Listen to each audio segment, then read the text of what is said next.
Assalamualaikum warahmatullahi wabarakatuh. Ketemu lagi dengan Pak Masun pada mata pelajaran sejarah kebudayaan Islam.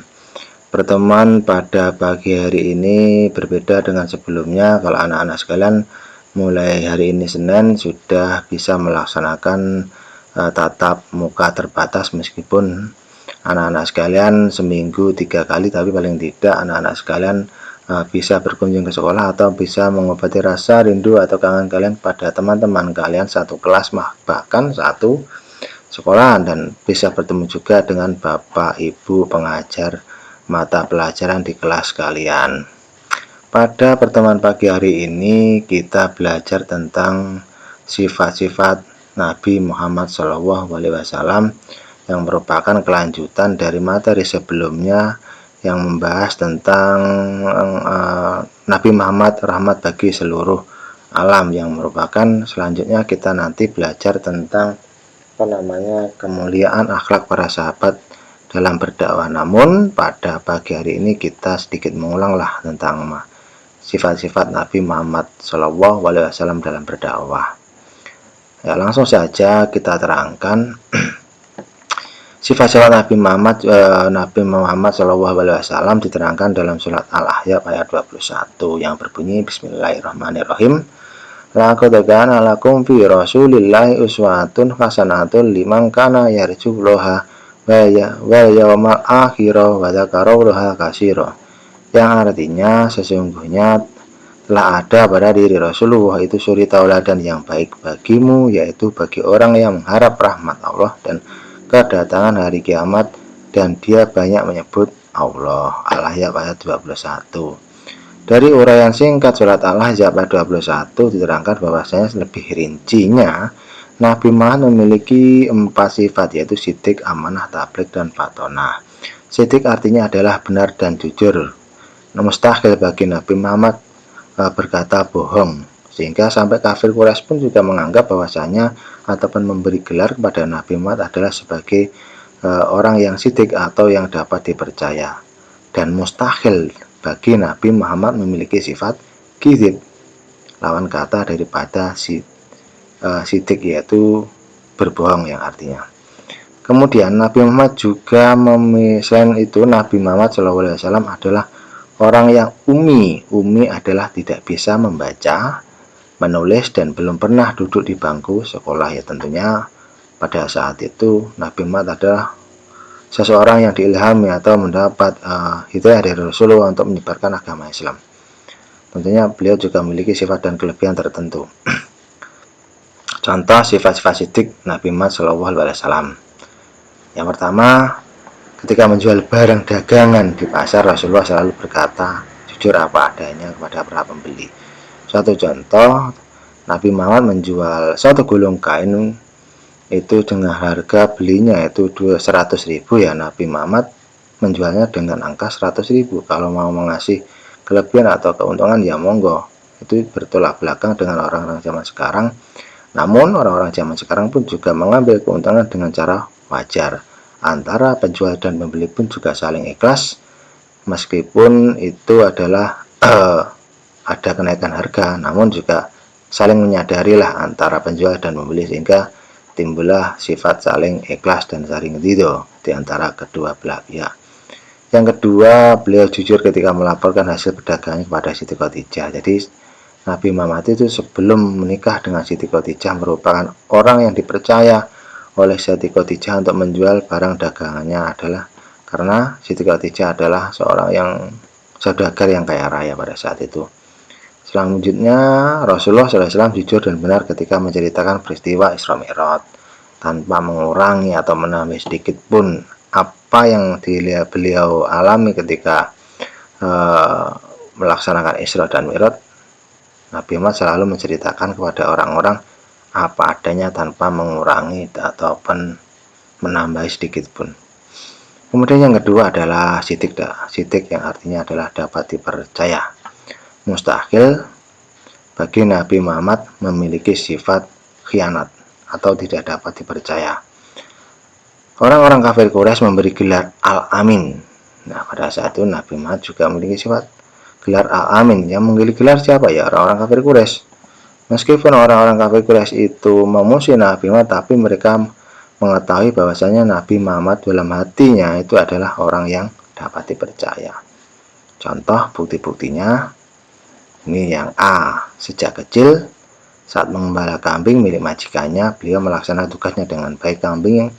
Kambing tersebut tumbuh dan sehat dan cepat berkembang biak, tidak ada satupun kambing yang hilang atau mati. Kemudian contoh selanjutnya adalah ketika terjadi sengketa, yaitu pada saat itu sedang terjadi pemugaran atau renovasi Ka'bah. Ketika peletakan Hajar Aswad, orang yang dipercaya untuk meletakkannya kembali kepada posisi semula, karena pada saat itu terjadi persengketaan karena banyak orang yang beranggapan sesuai dengan keyakinannya masing-masing bahwasanya Hajar Aswad letaknya di situ. Namun karena dimusyawarahkan bersama, Nabi Muhammad dipercaya untuk meletakkan kembali ke tempat semula Hajar Aswad tersebut. Kemudian juga beliau ditawari oleh para pemuka Quraisy tentang harta, tahta ataupun wanita. Namun Nabi Muhammad tetap bersiteguh untuk melaksanakan tugas yang diperintahkan oleh Allah Subhanahu wa taala. Kemudian yang ketiga adalah tabligh atau menyampaikan. Tabligh artinya adalah beliau selalu menyampaikan apa yang dia peroleh, segala firman Allah yang ditujukan oleh manusia, tidak ada yang disembunyikan, meskipun itu pun menyinggung dirinya sendiri. Lawan daripada kata tabligh atau sifat tabligh adalah kitman atau menyembunyikan wahyu. Mustahil bagi Nabi Muhammad memiliki sifat kitman. Contoh perilakunya di sini ada dua, di LKS kalian pun juga ada. Nabi Muhammad SAW menyampaikan Quran surat Abasa, meski Allah Subhanahu wa taala menegurnya pada ayat tersebut, ayat 1 sampai 10, beliau telah bermuka karena beliau telah bermuka masam kepada salah seorang sahabat buta yang bernama Ibnu Ummu Maktum. Jadi Nabi Muhammad juga pernah menerima tegur dari Allah Subhanahu wa taala. Namun Nabi Muhammad pun juga menyadari dan tetap berjiwa besar. Selanjutnya adalah fatonah, artinya cerdas dan pandai. Mustahil bagi Nabi Muhammad memiliki sifat bodoh. Bukti-buktinya bisa kalian baca sendiri, di LKS kalian pun juga ada. Selanjutnya yaitu tentang kemuliaan akhlak para sahabat ketika berdakwah. Itu setelah meninggalnya Rasulullah SAW, sahabat yang selalu mengilhami atas sifat-sifat Nabi Muhammad, yaitu yang pertama adalah adanya Abu Bakar, orang yang meneruskan perjuangan Islam setelah Nabi Muhammad wafat. Beliau merupakan sahabat yang kaya raya. Kemuliaan akhlak Abu Bakar antara lain, yang pertama setia pada Nabi Muhammad. Abu Bakar pernah melindungi Nabi saat terjadi serangan bertubi-tubi dalam perang Uhud, maupun pada saat itu juga diserang oleh kafir Quraisy, yang pada saat itu Nabi Muhammad menyebarkan agama Islam, dan karena Nabi Muhammad itu adalah berseberangan dengan agama kepercayaan nenek moyang, tentunya mendapat perlawanan yang sangat luar biasa dari kaum kafir Quraisy, khususnya dari pamannya sendiri, adanya Abu Jahal dan Abu Lahab. Kemudian berkata benar, ada cerdas. Contoh selanjutnya adalah untuk Abu Bakar adalah orang yang paling bersemangat dalam beramal. Jadi suatu hari Abu Bakar dan Umar bin Khattab berlomba-lomba untuk bersedekah. Umar memberikan setengah hartanya, Abu Bakar memberi seluruh harta kekayaannya dengan mengatakan, aku tinggalkan untuk mereka Allah dan Rasulnya. Kemudian imannya juga pun kuat, lemah lembut dan pemaaf. Abu Bakar memaafkan. Contohnya di sini adalah Mistah bin Utsasah yang ikut memfitnah Aisyah pada saat itu, padahal beliaulah yang memberi nafkah selama ini. Kemudian Umar mengusulkan untuk membunuh orang kafir. Saya ulangi, Umar mengusulkan untuk membunuh orang-orang kafir yang tertawan saat perang Badar usai, sedangkan Abu Bakar mengusulkan untuk memaafkan mereka. Contoh selanjutnya adalah sifat yang dimiliki oleh Umar bin Khattab yang perlu kita ilhami bersama adalah Setelah Abu Bakar wafat, perjuangan Islam dilanjutkan oleh Umar bin Khattab anak-anak. Beliau dijuluki adalah sebagai singa padang pasir karena beliau terkenal dengan ahli perang juga. Sebelum masuk Islam, beliau menjadi salah satu orang yang memusuhi Islam. Namun setelah menjadi Muslim, beliau begitu gigih memperjuangkan Islam dengan mensejahterakan rakyatnya. Beberapa akhlak kemuliaan Umar bin Khattab yang pertama adalah mengutamakan rakyatnya. Ketika menjadi pemimpin, Umar bin Khattab selalu berkeliling setiap hari ke rumah-rumah penduduk untuk memastikan rakyat mendapatkan uang dan makan guna memenuhi kebutuhan sehari-hari. Selanjutnya adanya setia. Umar dikenal sebagai orang yang sangat membela Rasulullah. Bahkan beliau juga ikut menentang kawan lamanya yang menentang tentang Rasulullah. Sederhana, cerdas, tegas. Itu adalah beberapa sifat yang dimiliki oleh Umar bin Khattab. Selanjutnya, sifat yang dimiliki oleh sahabat Nabi Muhammad yang ketiga adalah Utsman bin Affan. Beliau merupakan juga seorang yang pedagang atau saudagar yang kaya raya. Beliau dijuluki sebagai pemilik dua cahaya karena menikahi dua putri Nabi Muhammad SAW. Ya, Utsman adalah khalifah yang ketiga yang menggantikan Umar bin Khattab setelah wafat. Kemuliaan Utsman diantaranya lain adalah dermawan. Utsman selalu membiayai perang setiap kali beberapa melawan kaum kafir Quraisy atau musyrikin. Bijaksana, lembut, itu adalah beberapa sifat yang dimiliki oleh Utsman bin Affan. Untuk selanjutnya di sini adalah materi yang terakhir, yaitu tentang di bab yang kedua ini adalah ciri-ciri kepribadian Nabi Muhammad SAW sebagai rahmat bagi seluruh alam anak-anak. Yang pertama, kepribadian yang pertama adalah sederhana. Kesederhanaan Nabi Muhammad terlihat padahal sebagai berikut. Contoh, ini langsung bacakan beberapa saja, nanti anak-anak bisa melengkapinya membaca di LKS kalian. Yang pertama adalah menambal gelas yang pecah, cara berpakaian yang tidak mencolok dan perhatian meminta rizki kepada Allah bagi keluarganya, sekedar makan yang pas, nanti secukupnya saja untuk memenuhi kebutuhan pokok, bukan harta yang melimpah. Terkadang Nabi tidak lagi mendapatkan makanan di suatu hari. Jadi dalam proses satu hari tentunya Nabi Muhammad juga tidak pernah mendapatkan makanan. Jadi berarti ya berpuasa, hanya mendapatkan meminum air putih ataupun susu kambing, bahkan mungkin bersama dengan kurma. Yang ketiga, ketika memakai sandal yang sederhana, beliau memiliki sandal jepit. Tentunya dulu juga bukan sandal jepit ya. Ini sandalnya yang terbuat dari kulit, ya dibuat diikat di kulit di kaki selama tidak menyentuh tanah, itu sudah cukup bagi Nabi Muhammad. Kemudian tempat tidurnya pun juga sederhana, terbuat dari kulit yang diisi oleh sabut atau dedaunan agar empuk. Kemudian adanya sifat tawaduk. Nabi Muhammad SAW sangat jauh dari sifat sombong. Beliau adalah orang yang paling tawaduk. Artinya adalah apa anak? Rendah hati. Beliau tidak menginginkan orang-orang yang berdiri ketika menyambut kedatangannya seperti yang dilakukan oleh para raja. Pemberani. Ada suatu cerita, pada suatu malam penduduk Madinah dikejutkan oleh sebuah suara orang-orang yang berlari menuju sumber suara tersebut. Di tengah perjalanan mereka bertemu Rasulullah SAW yang telah kembali dari sumber suara tersebut. Beliau lebih dulu datang ke sana daripada para sahabat. Nabi Muhammad adalah manusia pemberani. Beliau suka mendatangi tempat-tempat yang sulit. Banyak orang pemberani yang ketakutan bila berhadapan dengan beliau. Beliau sangat tegar dan tidak pernah mundur. Kemudian yang kedua adalah kepedulian Nabi Muhammad terhadap kehidupan sesama.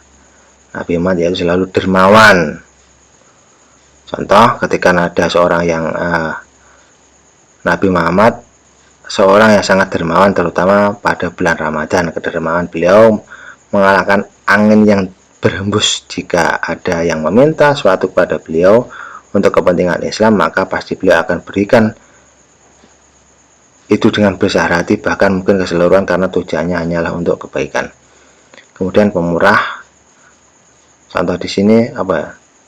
Suatu hari Nabi Muhammad SAW memakai selendang yang terbuat dari kain kasar. Namun ketika itu datanglah seorang laki-laki Badui dan menarik selendang itu secara kasar. Setelah leher Nabi Muhammad memerah karena tergores oleh kain selendang tersebut.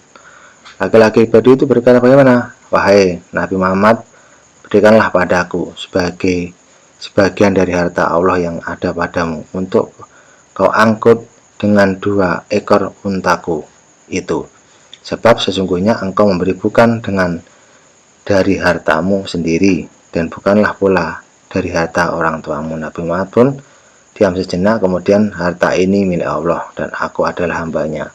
Engkau akan dibalas sesuai dengan perbuatanmu terhadap diriku. Laki-laki Badui itu berkata, bagaimana? Tidak mungkin. Nabi Muhammad menjawab, mengapa tidak mungkin? Laki-laki Badui berkata, karena sesungguhnya kamu tidak akan membalas keburukan dengan keburukan yang lain. Jadi otomatis orang Badui pun mengetahui bahwasanya Nabi Muhammad itu memiliki sifat yang baik atau pemurah. Tentunya tidak akan meminta lagi ketika si selendang tersebut diminta oleh orang-orang Badui. Kemudian pemaaf. Ada banyak contoh terkait dengan sifat-sifat kedermawanan kebaikan Nabi Muhammad. Contoh di sini ketika suatu ketika Aisyah bertanya kepada Rasulullah, wahai Rasulullah, pernahkah engkau melewati suatu hari yang lebih berat daripada peperangan? Perang Uhud maksudnya. Beliau menjawab, aku telah mengalami gangguan dari kaumku. Peristiwa yang paling berat aku lalui adalah di hari Aqabah. Aku mendatangi Ibnu Abdul Lail bin Abdul Kilal, namun ia tidak menyambutku. Aku bergegas pergi ke dalam keadaan yang sangat sedih. Aku menyadarinya ketika sampai di daerah Karnut Sa'alib. Aku angkat kepalaku dan tiba-tiba terlihat awan yang menaungiku. Aku amati dan muncullah Jibril lalu berseru, sesungguhnya Allah telah mendengar perkataan dan penolakan kaummu. Allah Subhanahu wa taala telah mengutus malaikat penjaga gunung untuk siap memerintahkan, maksudnya untuk meruntuhkan gunung tersebut. Malaikat penunggu gunung pun memanggil dan mengucap salam kepada aku seraya berseru, wahai Muhammad, sesungguhnya Allah telah mendengar penolakan kamu dan aku menjaga gunung mendapat titah untuk menerima perintahmu sesuai dengan kehendakmu. Jika engkau mau, maka aku akan benturkan 2 gunung itu di atas mereka. Mendengar suara malaikat tersebut, sesungguhnya aku berharap Allah akan mengeluarkan dari tulang sulbi mereka keturunan yang beribadah kepada Allah semata, tidak menyekutukannya dengan apapun. Nah, itu betapapun menakjubkan ketika Nabi mengalami hati yang sangat luar biasa kerasnya, namun beliau tetap rendah hati dan selalu membuka pintu maaf, menjaga lisan. Contoh di sini adalah ketika beliau sering diam dan sedikit tertawa, betapa indah lisan beliau tidak mengeluarkan perkataan kecil kecuali ucapan yang sangat baik. Yang kedua adalah menyayangi anak. Selanjutnya adalah berbuat baik kepada orang kafir. Semua balasan yang dilakukan oleh orang-orang kafir terhadap Nabi Muhammad tidak pernah membalas sedikit pun. Bahkan banyak orang-orang kafir yang merasa ibah, bahkan mungkin masuk Islam. Kemudian kepedulian Nabi Muhammad terhadap alam sekitar. Sini ada diterangkan dalam sebuah hadis yang diriwayatkan oleh Bukhari Muslim, yang artinya Muslim mana saja yang menanam sebuah pohon lalu ada orang atau hewan yang memakan dari pohon tersebut, niscaya akan dituliskan baginya sebagai pahala sedekah. Nah, itu saja terkait dengan materi kita tentang sifat keteladanan para sahabat ataupun para Nabi Muhammad. Anak-anak, untuk selanjutnya masih mohon untuk mengerjakan soal perbaikan halaman 45 kalau tidak salah. Di situ ada 10 soal tolong anak-anak kerjakan di buku di LKS kalian. Kemudian setelah mengerjakannya, anak-anak bisa mengirim ke nomor Pak Masun, yaitu ke 085 63600 491. Demikian yang dapat Pak Masun jelaskan secara singkat agar anak-anak lebih mudah untuk mengerjakan soal yang ada di LKS kalian. Sekian, terima kasih. Bila taufiq wal hidayah. Wassalamualaikum warahmatullahi wabarakatuh.